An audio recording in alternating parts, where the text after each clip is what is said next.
এখন আমরা নর্দার্ন ভার্জিনিয়ার বুল রান পার্কে যাচ্ছি। এটা বুল রান পার্ক, আর এখানে ফেস্টিভ্যাল অফ লাইটস বা ক্রিসমাস রিলেটেড যে মেলাগুলো হয় এখানেই হয় ওই মেলাগুলো। লাইট শো যেহেতু আমরা আগেই দেখে এসেছি, তাই লাইটের দিকে এবারে আর আমরা যাচ্ছি না, আমরা এবারে ডাইরেক্ট মেলাতে যাব। আমরা চলে এসেছি মেলাতে, কার পার্ক করে এখন আমরা মেলাতে ঢুকছি। দেখুন কি সুন্দর এখানে ক্যামেল রাইড দিচ্ছে, এত সুন্দর উটটা দাঁড়িয়ে আছে, খুব ভালো লাগছে দেখে। উটের রাইড নেওয়ার ইচ্ছা হলেও উপায় কিন্তু নেই, প্রচণ্ড ঠান্ডা। এই ঠান্ডায় আর উটে চেপে ঘোরার ইচ্ছে হলো না, বরং মনে হলো মেলাটাই একটু ঘুরে ঘুরে দেখি। দেখুন এখানে ডেকোরেশনগুলো কি সুন্দর করেছে। এখানে ক্রিসমাস ট্রিগুলো ডেকোরেশন করে নানা রকমের লাইট দিয়ে সাজানো হয়েছে, আর ওদিকে সুন্দর লেখা আছে ফেস্টিভ্যাল অফ লাইটস। এখানে এই ডেকোরেশনগুলো লাইট দিয়ে খুব সুন্দর বানিয়েছে, যাতে মানুষ এগুলোর সাথে ভালো করে ফটো নিতে পারে। এখানে স্যান্টা রাখা আছে, আর আছে স্নোম্যান, আর ভেতরে একটা গোল ছিদ্র মতন আছে, যাতে মানুষ তার নিজের মুখটা ওখানে দিয়ে ফটো নিতে পারে। আর ওইদিকে দূরের দিকে যেগুলো দেখা যাচ্ছে সেগুলো হচ্ছে নাগরদোল্লা। নাগরদোল্লা প্রচুর এসছে, এতেও রাইড নেওয়া যেতে পারে। আর দেখি আমরা রাইড নিই কি না। আগে এগুলোর সাথে একটু ফটো নিয়ে নিই ভাবছি, তারপরে অন্য কিছু করব। মেলা আমাদের জীবনের সাথে কিন্তু ওতপ্রোতভাবে জড়িত। ছোট থেকে কত মেলায় না দেখে আমরা বড় হয়েছি। স্পেশালি এই মেলাগুলো আসতো আমাদের যখন পরীক্ষা হয়ে গরমের ছুটি হতো, ঠিক সেই সময়, বা আবার কখনো কখনো হতো নভেম্বর ডিসেম্বর মাসে, একটু ঠান্ডাটা যখন পড়তো তখন। তো এই মেলাগুলো আমরা ছুটিয়ে এনজয় করেছি। আর এনজয়মেন্টের প্রাণকেন্দ্র নাগরদোল্লা হলেও আরেকটা তার প্রাণকেন্দ্র ছিল, সেটা হচ্ছে সার্কাস। এখানে দেখুন আগুন জ্বালিয়েছে, এত ঠান্ডা যে মানুষজন এই আগুনের পাশে বসে একটু আরাম নিচ্ছে। এই আগুনটা ছাড়া সত্যি কিন্তু এই মেলাতে ঘোরা অসম্ভব ব্যাপার, এত ঠান্ডা, আর পুরোটা খোলা জায়গা, খোলা আকাশের নিচে। এখানে এই আগুনের ব্যবস্থা না থাকলে কিন্তু সত্যিই অসম্ভব মানুষজনের পক্ষে এখানে টিকে থাকাটা আর কি। দেখুন এটা কি সুন্দর লাগছে, স্যান্টার গাড়িতে স্যান্টা বসে আছে, এটার সাথে ভাবছি এবারে একটা ফটো নিই। ছোটবেলায় সার্কাস দেখতে কি মজাই না আসতো, কতবার একই সার্কাস আমরা দেখেছি। সবার প্রথমে দেখতাম পাড়ার বন্ধু বান্ধবদের সাথে, তারপরে দেখতাম স্কুলের গ্রুপের সাথে, দিদিমণিদের সাথে, আর তারপরে লাস্টে দেখতাম বাবা মাদের সাথে। তো এইভাবে অনেকবার আমাদের সার্কাস দেখা হয়ে যেত। কিন্তু আশ্চর্যের বিষয় হলো বারবার একই শো দেখেও কিন্তু আমাদের মন ভরতো না। প্রতিবারেই একটা অন্য রকমের ভালো লাগা বা ভালোবাসা সাথে বয়ে নিয়ে আসতাম। সেই ভালোবাসা বা ভালো লাগা এখনও টানে আমাদের, এখনও আমরা ছুটে যাই মেলা শুনলেই। যখনই মেলা লাগে আমাদের চারিপাশে কোথাও, আমরা নিশ্চয়ই যাই, রাইডস নিই, সার্কাস দেখি।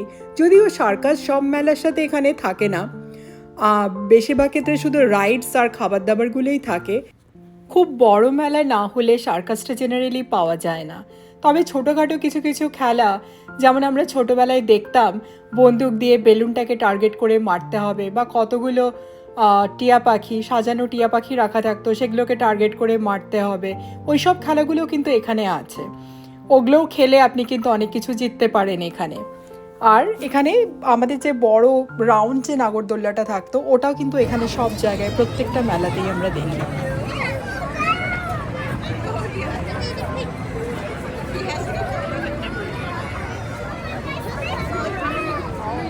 এই রাইডসগুলো দেখে সত্যি নিজের ছোটোবেলাটা বারবার মনে পড়ে যাচ্ছে। আমরা ঘোড়ার একটা রাইডস নিতাম, একটা চেয়ারের মতো থাকতো, মানে বেঞ্চের মতন, আর আরেকটা সাইডে থাকতো ঘোড়া। আমরা ঘোড়াটাতে চাপার খুব শৌখিন ছিলাম। আমি কখনো বেঞ্চটাতে বসতাম না, ঘোড়াটাতে বসতে খুব ভালোবাসতাম। এটাও অনেকটা ঠিক একই রকম। আর এদিকে আছে সব খাবারের দোকানগুলো, এখানে funnel cake, cotton candy, candy Apple সবই আছে। অ্যাপেলটাকে চকলেটের বা কোনো স্ট্রবেরি সস বা ওগুলোর ভেতরে ঢুকিয়ে ফ্রোজেন করে আপনাকে দেবে।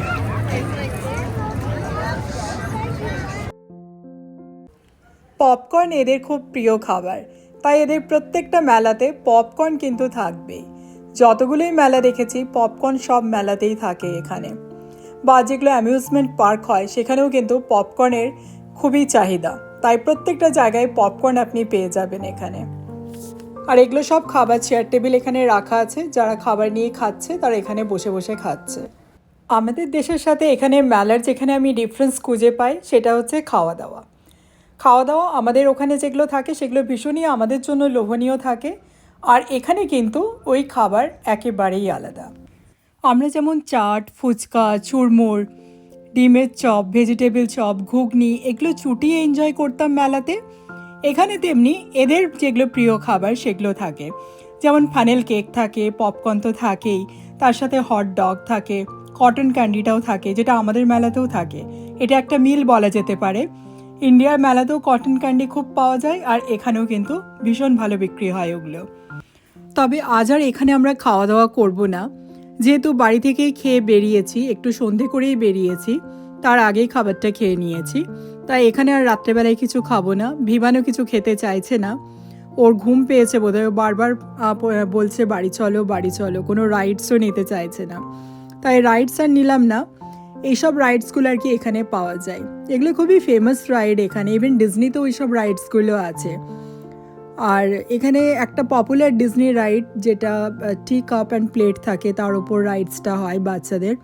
এই যে এটা দেখছি এবার এখানেও নিয়ে এসছে, এটা ডিজনিতে খুব ফেমাস এই রাইডটা।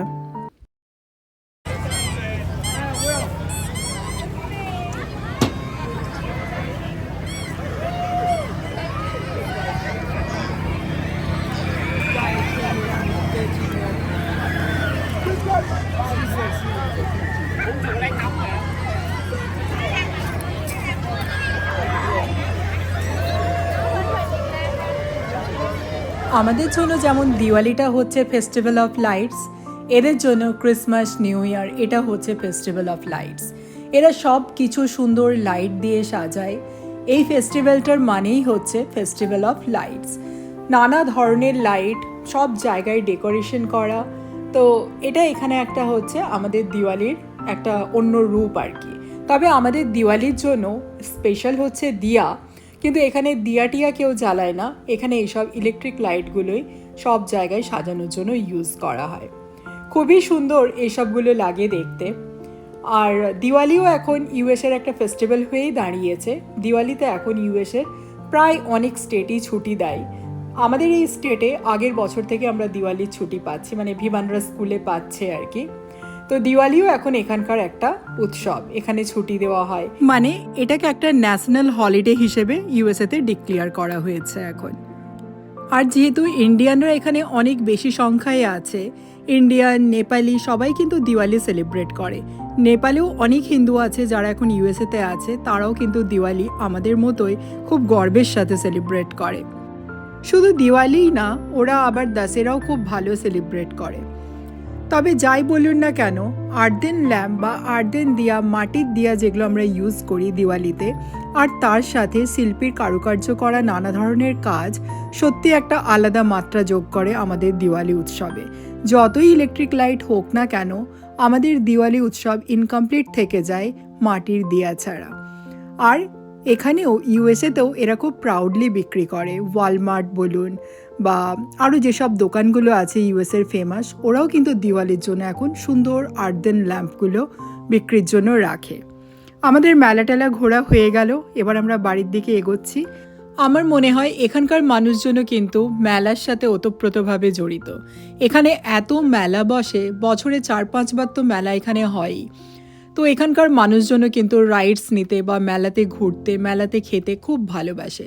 এখানে যারাই মেলা দেখতে আসে এরা কিন্তু এখানে খেয়ে দিয়েই মেলাতে বাড়ি যায়। আমরা যেমন ওখানে মেলাতে গেলে না খেয়ে বাড়ি ফিরি না, এখানের লোকেরাও কিন্তু একই রকম। কখনো কখনো মনে হয় সত্যিই বোধহয় দেশ বিদেশ বলে কিছু হয় না। মানুষের ইন্টেনশন সব জায়গায় একই থাকে, অবজেক্টগুলোই শুধু আলাদা হয়। আমরা চলে এসেছি কার পার্কিংয়ের দিকে, আর ওই যে পেছনে যে পোর্শনটা দেখা যাচ্ছিল ওটাই হচ্ছে ফেস্টিভ্যাল অফ লাইটসের জায়গা। আর আজকের ব্লগটা আমি এখানেই শেষ করছি। ব্লগটি যদি ভালো লেগে থাকে অবশ্যই একটি লাইক, কমেন্ট, শেয়ার আর সাবস্ক্রাইব করে দেবেন, আর আমাদের সাথে থাকবেন। অনেক অনেক ধন্যবাদ আপনাদেরকে। প্রত্যেকে খুব ভালো থাকবেন। দেখা হবে নিশ্চয়ই পরের ব্লগে।